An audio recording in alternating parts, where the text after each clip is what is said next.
Assalamualaikum warahmatullahi wabarakatuh.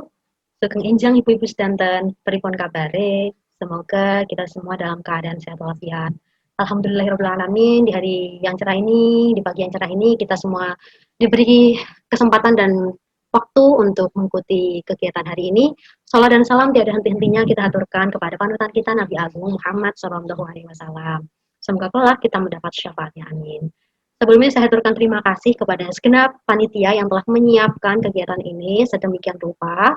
Dan saya aturkan terima kasih pula kepada ibu-ibu wali murid yang berkesempatan atau yang telah meluangkan waktunya untuk mengikuti kegiatan penyuluhan ini. Semoga saja nanti apa yang akan saya sampaikan bermanfaat bagi ibu-ibu sekalian dalam mendidik putra-putrinya. Ada pepatah yang mengatakan, tak kenal maka tak sayang. Maka, perkenalkan, saya Iva Syarifatul Fauzia, mahasiswi pendidikan luar sekolah Universitas Negeri Semarang. Hari ini saya diamanahi untuk menyampaikan materi mengenai pendidikan seks sebagai upaya mencegah pelecehan dan kekerasan seksual pada anak.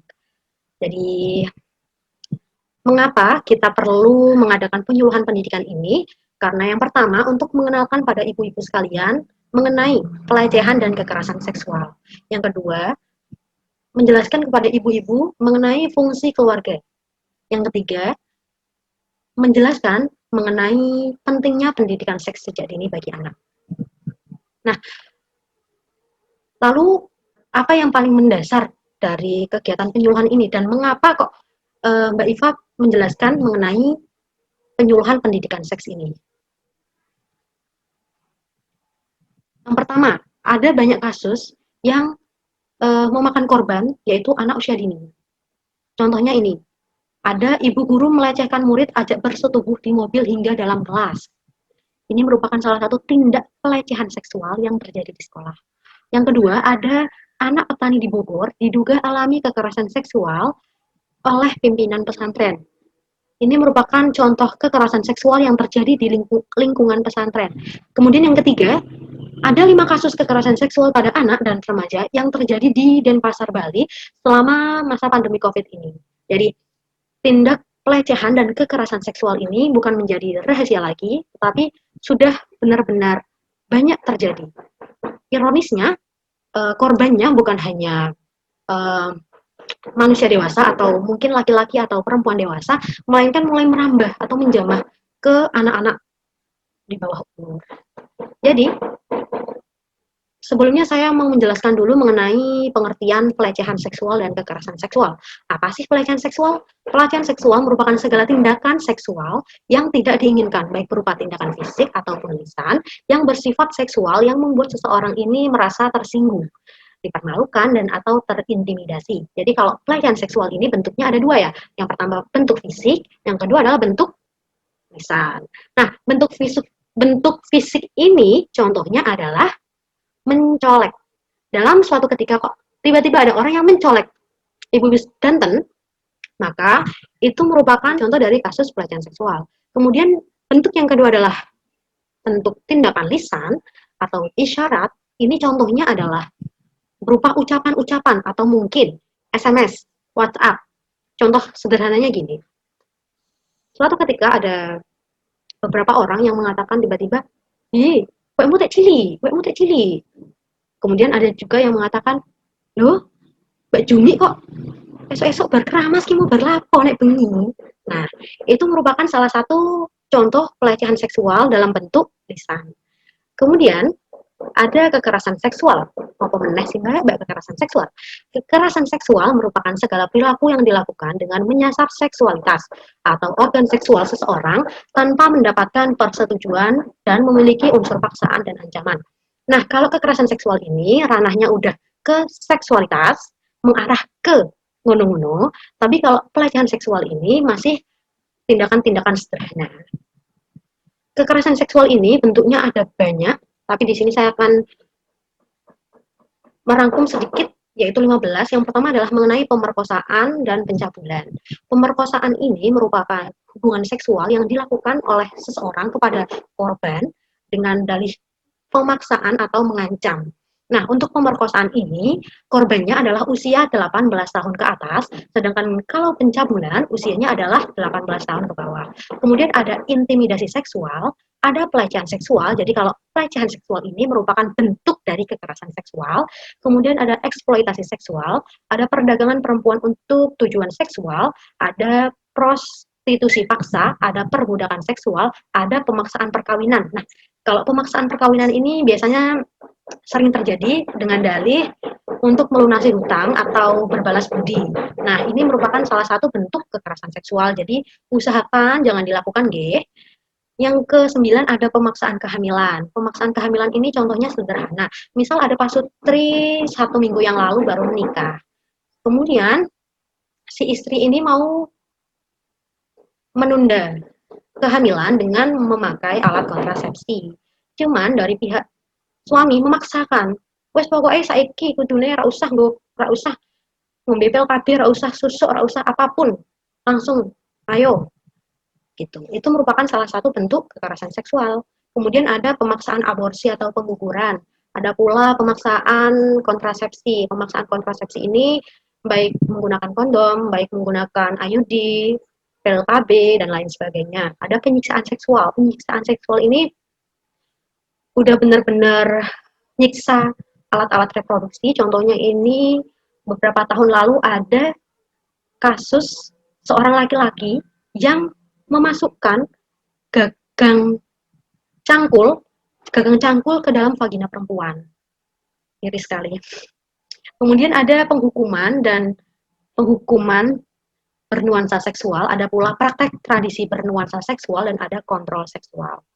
Lalu jika kita udah tahu apa itu pelecehan seksual, apa itu kekerasan seksual, nah, apa yang bisa kita lakukan untuk mencegah agar kita dan keluarga kita, terutama anak-anak kita, sebagai generasi penerus, terhindar dari pelecehan dan kekerasan seksual?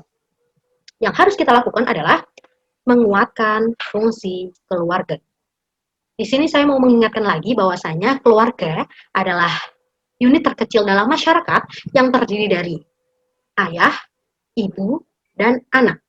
Atau ayah dan anak, atau ibu dan anak, atau ayah dan ibu. Jadi keluarga ini tadi perlu dikuatkan fungsinya. Emang keluarga fungsinya apa, Mbak? Ada 8 fungsi keluarga menurut BKKBN. Yang pertama adalah fungsi agama, di mana keluarga ini berperan untuk menanamkan nilai-nilai kepercayaan terhadap Tuhan Yang Maha Esa. Yang kedua adalah nilai sosial budaya, di mana keluarga ini memiliki peran atau berfungsi untuk mengajarkan anak mengenai cara berinteraksi dan berkomunikasi dengan orang lain, baik dengan anggota keluarganya sendiri ataupun dengan orang lain, orang di sekitar kita.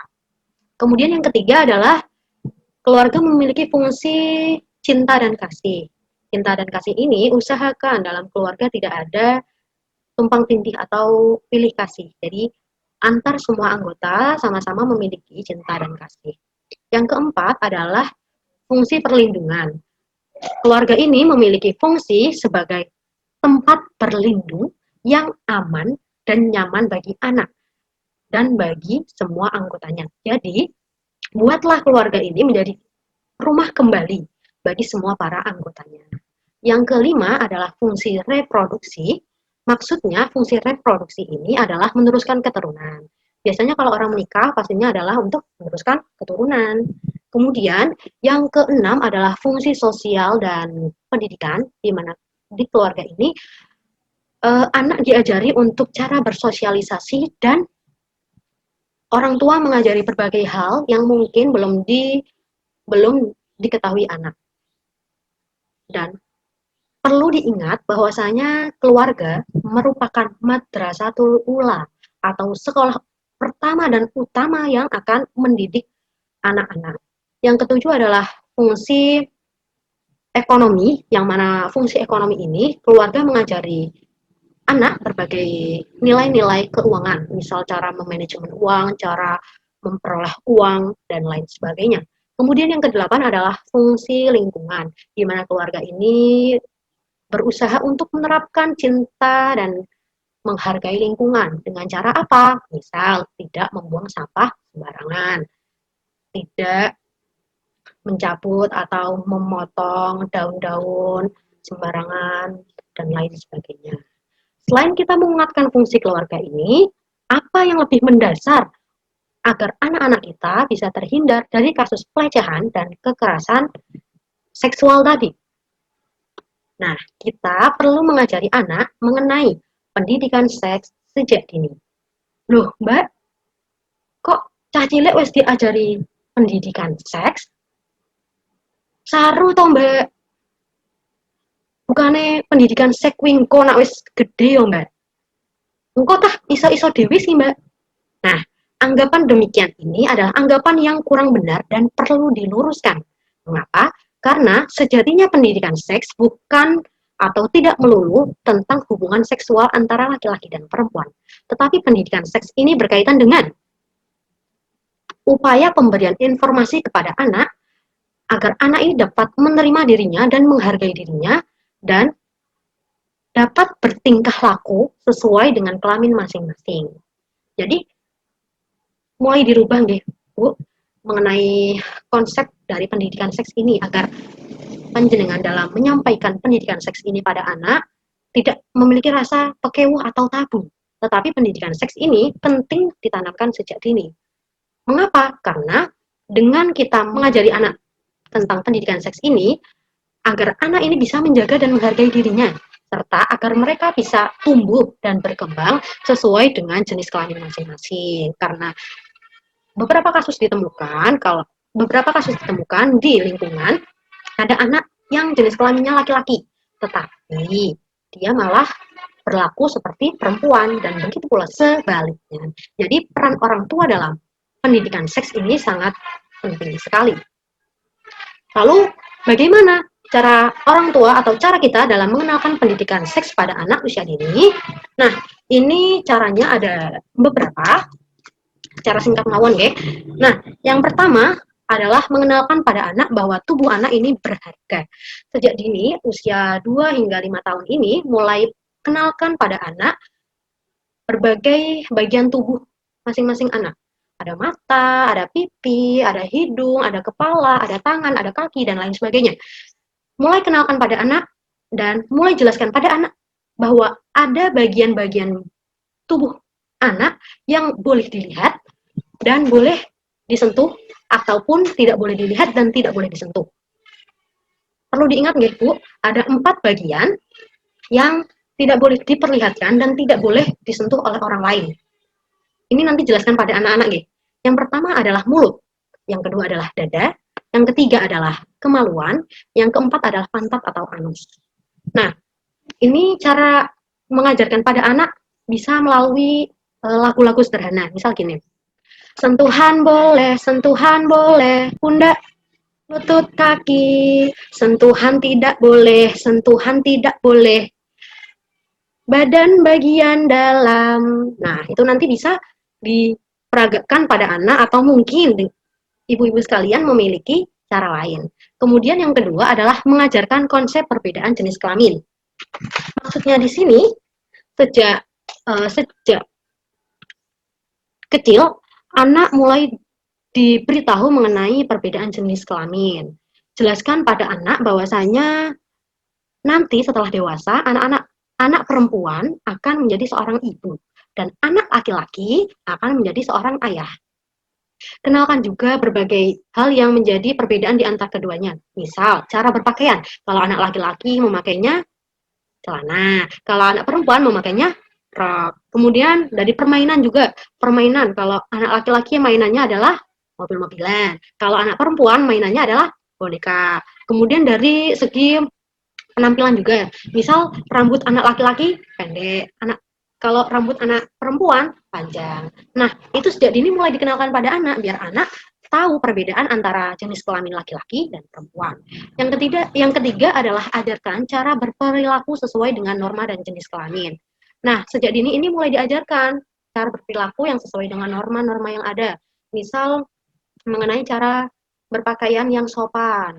Dari cara berpakaian ini nanti kita bisa tarik di mana kita bisa melepas pakaian dan di mana kita tidak boleh melepas pakaian. Misal dijelaskan tuh, adik kalau mau lepas pakaian itu harus di kamar. Nanti sesegera mungkin pakai handuk ya, jangan telanjang. Nah, itu sejak dini mulai diajarkan pada anak. Biar sejak dini ini anak mulai ada kebiasaan-kebiasaan sesuai dengan norma yang ada.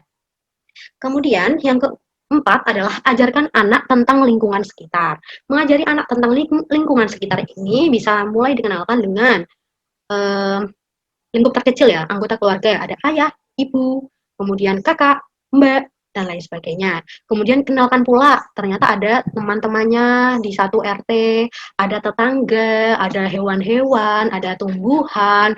Itu sejak dini mulai dikenalkan dengan anak, biar anak merasa, oh ternyata aku di sini nggak cuma sendirian, aku punya teman, aku punya keluarga. Kemudian yang kelima, diskusi sederhana. Nah, diskusi sederhana ini bisa berkaitan dengan tentang berbagai hal, terutama kalau di sini mengenai pendidikan seks, nggih, Bu. Nah, kalau dalam diskusi sederhana ini yang perlu digarisbawahi adalah jangan pernah lari dari pertanyaan anak. Semisal anak tanya, "Loh, Bu, kok di perut loh, Bu, kok perutnya Mbak-mbak itu tetangga, kok perutnya gede ya? Lah kok perut adik sama perut ibu kok kecil?" Nah, dari situ kita mulai mengajarkan pada anak bahwa, "Dek, di perut Mbak itu ada dedek bayi yang imut dan lain sebagainya." Perlu diingat, jangan pernah lari, jangan pernah lari. Tapi kalau kita menjelaskan, nggak perlu secara detail juga, kita cukup menjelaskan secara jelas dan singkat. Karena pada usia-usia PAUD ini, anak hanya sebatas ingin tahu. Nah, wis ngerti, ya wes. Itu. Kemudian yang keenam, tumbuhkan rasa percaya anak pada orang tua. Di sini buatlah anak memiliki rasa percaya yang tinggi pada orang tua. Usahakan anak ini mau bercerita pada orang tua dan yakinkan pada mereka bahwa ibu ki gelem nrimo kamu apa wae. Apa wae sing mbok critakake karo ibu, nggak apa-apa. Lah, kalau kamu nggak cerita sama ibu, nanti kamu mau cerita sama siapa? Mulai kenalkan demikian. Dalam memberitahu anak ini, jangan bukan memberitahu sih, dalam menerima atau merespon cerita-cerita anak, jangan sampai ada istilah menyalahkan dan menghakimi. Tetapi dengarkan saja dulu. Kemudian, oh, kamu gini. Lah, terus kalau kamu gini, kira-kira kamu maunya gimana? Nah, balikkan lagi ke anak-anak tersebut. Biar sekiranya dia tahu, oh ternyata aku salah ya, dan aku harus begini, begini, begini.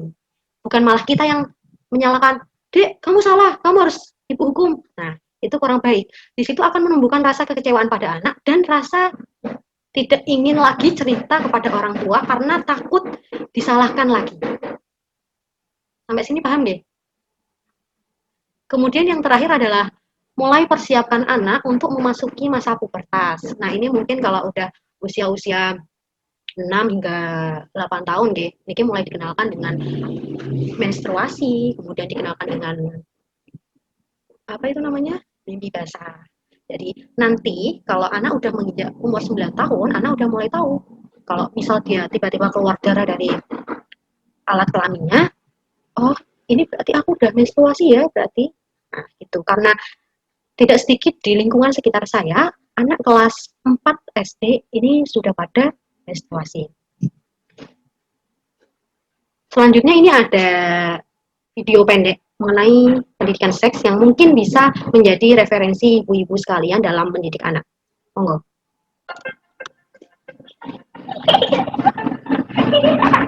Senangnya waktu bermain. Lihat itu.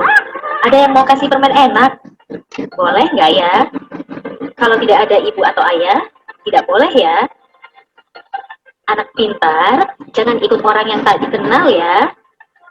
Ingat, kalau ada orang mau cium-cium kamu di tempat sepi, tidak boleh ya. Juga kalau ada orang mau pegang badan, dada, perut, dan sekitar celana, itu tidak boleh. Kalau ada yang memaksa, harus teriak yang keras dan langsung lari ke tempat yang ramai. Jangan takut atau malu ya. Cepat kasih tahu orang tua atau guru yang kita sayangi. Tidak boleh ada yang memaksa kita untuk melakukan hal yang tidak kita sukai. Bahkan orang yang paling dekat sekalipun, seperti orang tua, kakak, paman, kakek, guru, teman, atau orang yang tidak kita kenal. Jika anak-anak mendapatkan perlakuan tidak menyenangkan dari siapapun, orang tua harus membawa mereka berkonsultasi dengan para ahli agar anak bisa ceria kembali. Ingat, hubungi. Nah, dari tayangan tadi bisa diambil contoh sederhana dalam pelaksanaan pendidikan seks sejak dini pada anak. Ini anak mulai dikenalkan dengan yang namanya orang asing, anak mulai dikasih tahu, Dek, nanti kalau ada orang yang nyentuh-nyentuh kamu, nanti jangan mau ya, Dek. Kalau dia maksa, kamu lari. Tapi kalau kamu nggak bisa lari, Mas, kalau kamu udah nggak bisa lari, ya udah kamu teriak sekenceng-kencengnya, minta tolong, tolong, tolong. Nah, sejak ini anak harus mulai diajari dengan hal-hal demikian supaya apa? Supaya anak mulai bisa membentengi dirinya. Karena kalau sejak dini dia udah memiliki benteng yang kuat, lama-lama benteng itu akan semakin tebal dan dapat mencegah terjadinya kasus pelecehan dan kekerasan seksual pada anak. Dan yang terakhir, pendidikan seks ini baiknya dilakukan oleh orang tua sebagai orang yang paling dekat dengan anak, karena dengan demikian dapat membuat anak ini merasa aman dan nyaman. Dan peran orang tua untuk berkomunikasi dalam keluarga ini secara positif dapat membuat anak mengerti cara mencegah perilaku-perilaku negatif.